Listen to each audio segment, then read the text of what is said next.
여러분 안녕하세요. 오늘은 우리 주위에서 일어나는 에너지의 전환 과정과 이 에너지의 효율적인 이용에 대해 알아보겠습니다. 먼저 에너지를 정의해 봅시다. 에너지란 무엇일까요? 우리 주변에서 에너지라는 단어를 사용하는 경우는 굉장히 많죠.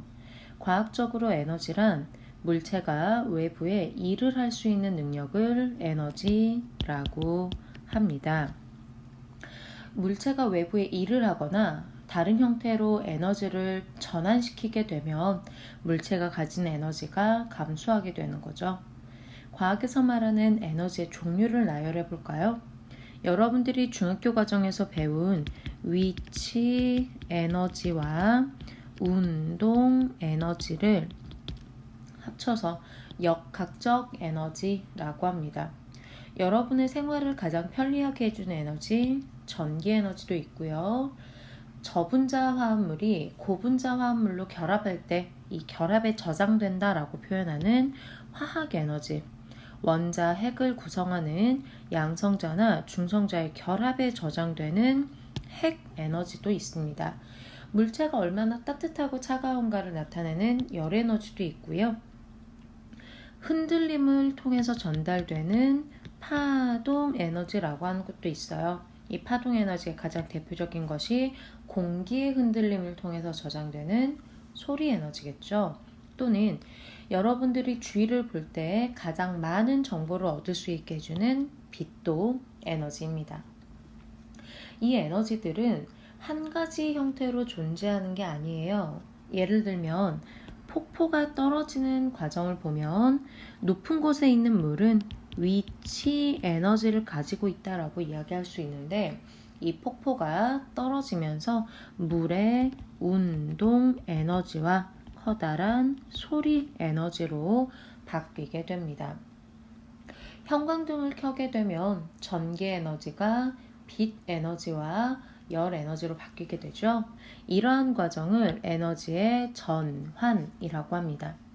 몇 가지 전환의 예를 들어보면 전등을 통해서 전기 에너지가 빛 에너지로 바뀌기도 하고, 전기 난로와 같은 난방기를 통해서 전열기, 난방기인데요.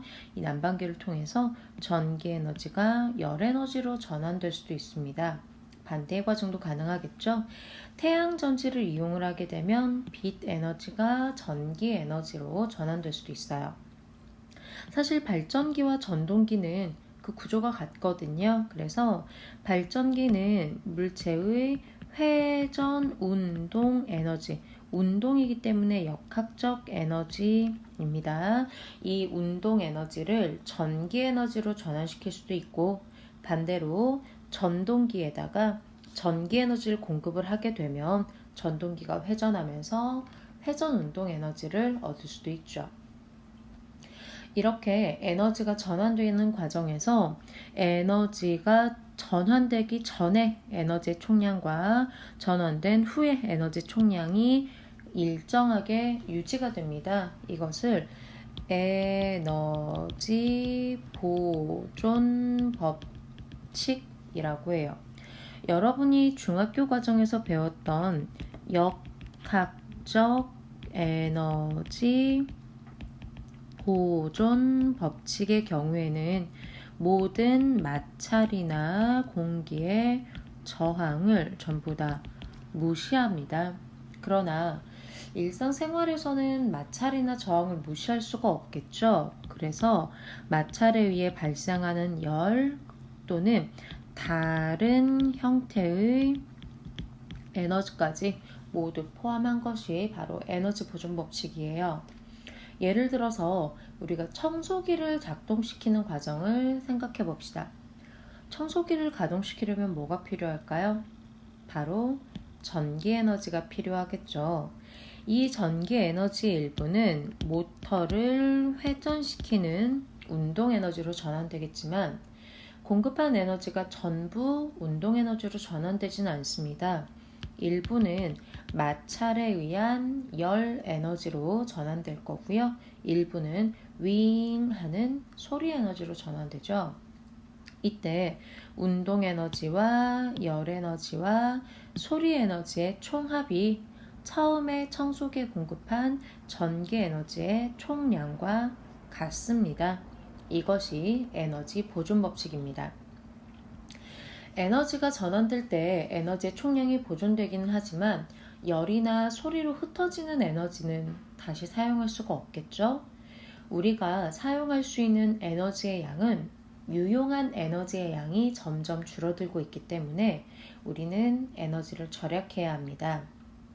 이때 에너지를 얼마나 절약할 수 있는가를 판단하는 기준이 바로 에너지 효율입니다.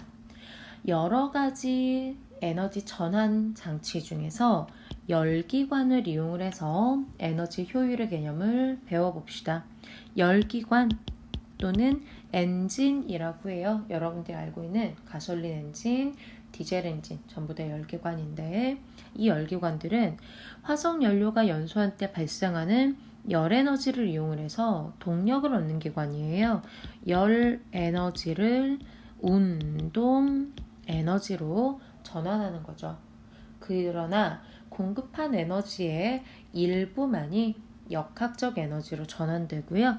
나머지는 마찰에 의한 열이나 아니면 소리 에너지로 바뀌기 때문에 공급받은 열 에너지를 전부 다 운동 에너지로 바꿀 수는 없습니다. 이때 여러분들 마찰열과 열기관에 사용되는 열 에너지는 조금 구별하실 필요가 있겠는데 마찰이나 소리 같은 경우에는 우리가 흩어져 버리는 재사용이 불가능한 에너지라면 열기관을 가동시키는 열 에너지는 화석 연료가 가지고 있는 화학 에너지가 전환된 형태, 그래서 우리에게 유용한 형태의 에너지거든요. 그래서 열 에너지는 반드시 필요 없는 재사용이 불가능한 에너지가 아니라 우리한테 유용한 형태도 있다는 점 구별을 좀 해두셨으면 좋겠습니다. 자, 이 열기관이 열 에너지를 얼마나 효율적으로 이용하는가를 나타내는 개념을 에너지 효율 또는 열 효율이라고 합니다. 앞으로 E라고 하는 기호로 나타낼 거예요. 공급한 에너지 중에서 얼마나 유용한 일을 많이 했는가를 나타내는 값입니다. 열기관의 기본 구조를 보면 열기관은 온도가 높은 고열원에서 열을 흡수해서 이 중에 일부는 일을 하고 나머지는 열기관보다 온도가 낮은 저열원 쪽으로 방출하면서 일을 하는 그런 기관입니다. 공급한 에너지 중에서 얼마나 효율적으로 일을 했는가, 즉 공급한 에너지와 한 일의 비율을 우리가 앞으로 열효율이라고 해요. 만약에 에너지 보존 법칙이 적용되는 열기관이라면 공급한 열 중에 일부는 일을 하고 나머지는 저열원 쪽으로만 방출을 하게 될 거거든요. 이 식을 조금 더 가공을 해보면 한 일은 공급한 열과 방출한 열의 차이값이라고도 할 수 있겠죠. 그래서 열 효율은 공급한 열 분의 공급한 열과 방출한 열의 차이값으로도 씁니다. 이 식을 조금 더 가공을 해볼까요? 1-Q1분의 Q2 라고도 식을 쓸 수가 있겠네요. 이 에너지 효율은 비율의 개념이기 때문에 기본적으로는 단위가 없습니다. 비율의 개념으로서 단위가 없는 값이에요. 그래서 이 열기관 효율이 1이다, 효율이 0.5다 이런 식으로 이야기를 하고요. 열기관 아무리 효율이 좋은 열기관이라도 흡수한 것보다 더 많은 양의 일을 할 수는 없기 때문에 열기관은 반드시 1보다는 작은 값을 갖게 됩니다. 그런데 우리는 단위가 없는 값은 익숙하지가 않죠. 그래서 열기관의 에너지 효율을 이렇게 쓰기도 합니다. 열기관의 효율은 공급한 열과 한 일의 양의 비율 곱하기 100. 위의 식을 똑같이 써볼 거예요. 공급한 열분의 공급한 열과 방출한 열의 차이값 곱하기 100 또는 1-Q1분의 Q2 곱하기 100으로 쓰고 이 단위를 얼마 퍼센트라고 이야기합니다. 그래서 열기관의 효율이 100%다, 50%다 이렇게요. 물론 공급한 열을 전부 1로 바꿀 수 있는 열기관은 없기 때문에 에너지 효율은 반드시 100%보다는 작습니다. 집에 있는 가전제품을 잘 살펴보면 이런 표시를 본 적이 있을 거예요. 에너지 소비 효율 등급을 표시한 것입니다. 이 등급 표시가 높을수록 공급받은 전기 에너지로 많은 양의 일을 할 수 있다라는 의미입니다. 또는 같은 양의 일을 할 때 적은 에너지를 사용합니다 라는 뜻이기도 해요. 대기전력 저감 우수 제품을 나타내는 표시입니다. 대기전력이란 전자제품이 명령을 받아들일 준비를 하기 위해서 기본적으로 소비하는 전력입니다. 우리가 TV나 셋톱박스를 꺼두더라도 언제든지 리모컨의 명령을 받아들일 수 있도록 대기전력을 사용하는데 이 대기전력만 줄이더라도 많은 전기에너지를 절약할 수 있어요. 앞으로 여러분이 전자제품을 구매할 때는 이 두 가지 표시가 있는지 잘 확인하는 습관이 필요하겠죠? 오늘은 여러분과 에너지 효율의 개념에 대해 알아보았습니다. 앞으로 여러분이 살아갈 시대에는 전기 에너지가 점점 더 많이 사용되는 만큼 에너지 절약에 대한 개념도 잘 익혀두는 것이 좋겠습니다.